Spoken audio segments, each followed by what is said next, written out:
Shalom, selamat pagi Bapak Ibu Saudara yang terkasih di dalam nama Tuhan Yesus Kristus. Pada pagi hari ini, Rabu tanggal 2 Februari 2022, Mimbar Gemar GEJ Peniel Surabaya dan GEJ Anugerah Cabang Kemendung. Kita akan bersama-sama mendapatkan berkat Tuhan dari jadwal pembacaan kita hari ini yang terambil dari Amsal 20 ayat yang ketiga. Amsal 20 ayat yang ketiga. Demikian firman Tuhan, terhormatlah seseorang jika ia menjauhi perbantahan, tetapi setiap orang yang bodoh membiarkan amarahnya meledak. Saya ulangi sekali lagi, terhormatlah seseorang jika ia menjauhi perbantahan, tetapi setiap orang bodoh membiarkan amarahnya meledak. Bapak Ibu Saudara yang terkasih, pada nat kita pagi hari ini ada dua golongan orang. Yang pertama adalah orang yang terhormat dan yang kedua adalah orang yang bodoh. Mari pagi hari ini kita mempunyai dua pilihan. Kita mau disebut sebagai orang yang mana?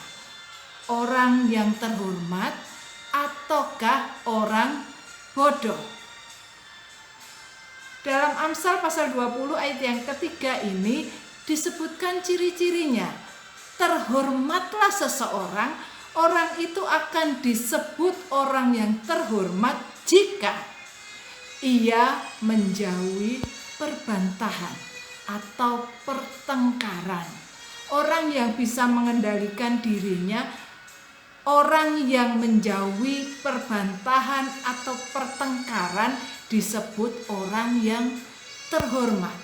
Sementara ciri orang bodoh di sini dikatakan, tetapi setiap orang bodoh membiarkan amarahnya meledak-ledak. Jadi dalam Amsal pasal 20 ayat yang ketiga ini ada ciri-ciri yang sangat jelas dikatakan bahwa seseorang dikatakan terhormat kalau dia bisa menjauhi perbantahan atau pertengkaran, dan orang akan disebut bodoh jika amarahnya selalu meledak-ledak. Bapak Ibu Saudara yang terkasih, perbantahan atau pertengkaran membuat seseorang itu tidak terhormat. Kenapa demikian? Karena setiap orang akan cenderung melihat perbantahan atau pertengkaran ini adalah sesuatu hal yang negatif, buruk, walaupun mungkin kita pada posisi yang benar.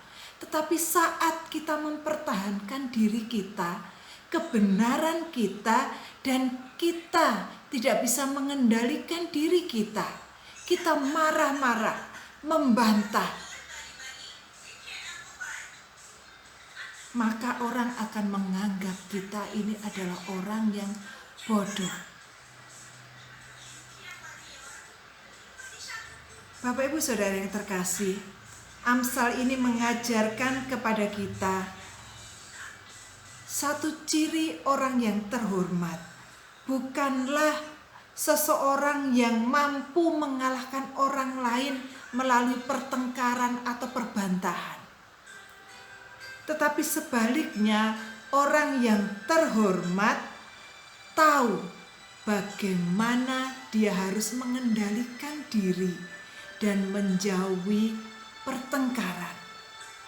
Memang bukan hal yang mudah untuk menghindari perbantahan. Apalagi kalau kita ini posisi yang benar. Kita ingin menunjukkan bahwa kita ini benar.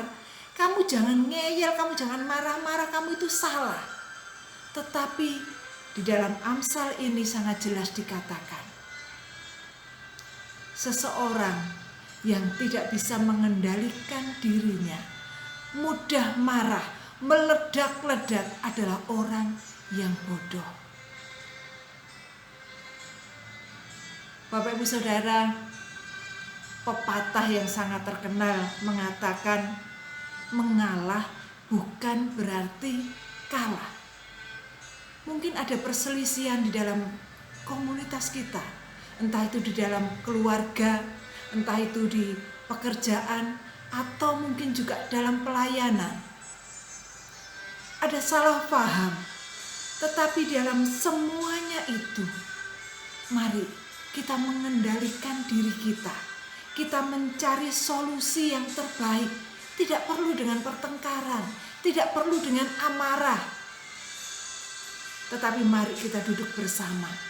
Kita menghadirkan Tuhan dan kita mencari jalan keluar yang terbaik tanpa ada perbantahan atau pertengkaran. Sementara perbantahan membuat orang menjadi bodoh.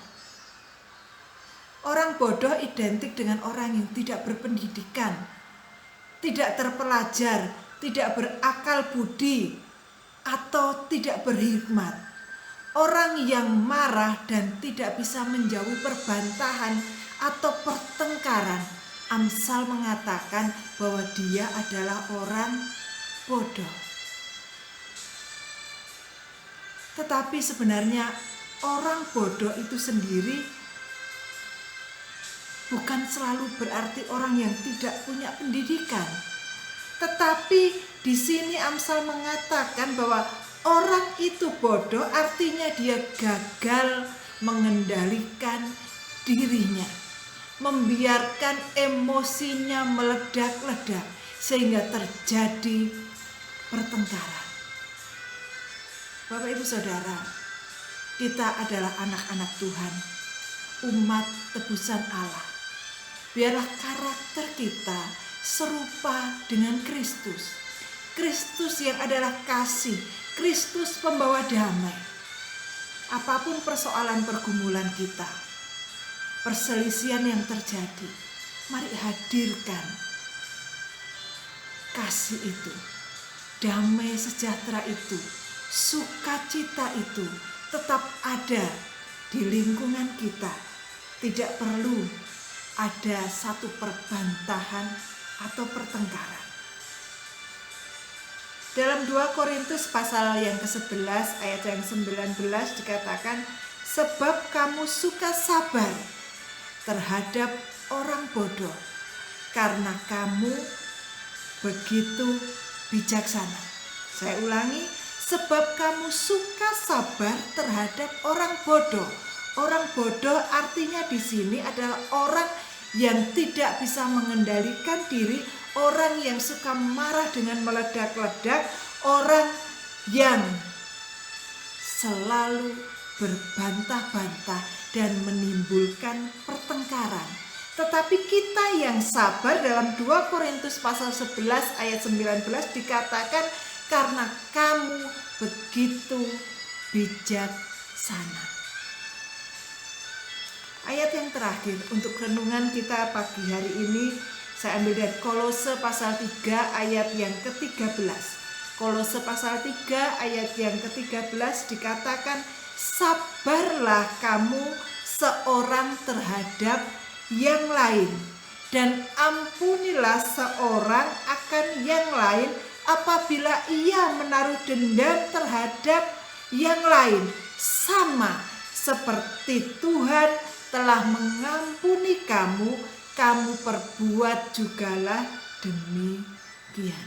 Saya ulangi lagi, Kolose pasal 3 ayat yang 13. Sabarlah kamu seorang terhadap yang lain, dan ampunilah seorang akan yang lain apabila yang seorang menaruh dendam terhadap yang lain, sama seperti Tuhan telah mengampuni kamu, kamu berbuat jugalah demikian. Bapak Ibu Saudara, Tuhan sudah sangat mengasihi kita. Tuhan sudah sangat sabar terhadap kita. Dan Tuhan mau mengampuni kita tanpa batas. Mari kita belajar dari karakter Tuhan. Kita mau mengasihi saudara kita yang bersalah kepada kita. Tidak perlu kita menanggapi dengan perbantahan atau pertengkaran. Tetapi biarlah kita bersabar, kita bijaksana, dan kita mau mengampuni. Sehingga nama Tuhan dipermuliakan melalui kehidupan kita. Mari kita berdoa. Tuhan, kami mengucap syukur untuk kebenaran firman Tuhan pada pagi hari ini. Biarlah kami mau belajar, kami mau menjadi orang yang terhormat, yang mampu mengendalikan diri kami, tidak suka berbantah atau memicu pertengkaran. Kami tidak mau menjadi orang yang bodoh, yang tidak bisa mengendalikan diri dan suka marah-marah, meledak-ledak, sehingga nama Tuhan tidak dipuji, dimuliakan melalui kehidupan kami.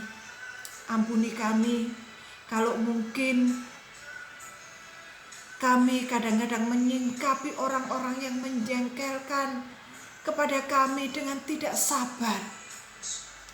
Mampukan kami ya Roh Kudus, supaya kami mampu tetap sabar, mengasihi dan mengampuni, sehingga membawa damai untuk kehidupan kami, kehidupan orang-orang yang ada di sekeliling kami, dan nama Tuhan dipuji dan dimuliakan. Terima kasih Tuhan, terima kasih Roh Kudus. Haleluya, amin. Bapak Ibu Saudara, selamat beraktivitas, dan jangan lupa pilihan ada di tangan kita. Kita mau menjadi orang yang terhormat atau orang yang bodoh. Biarlah nama Tuhan dimuliakan melalui kehidupan kita. Kita mau menjadi orang yang terhormat, yang mampu mengendalikan diri kita, mampu mengendalikan emosi kita, dan kita mampu menghadirkan damai sejahtera bagi orang-orang yang ada di sekeliling kita. Tuhan Yesus memberkati Bapak Ibu Saudara sekalian. Salam bergema. Amin.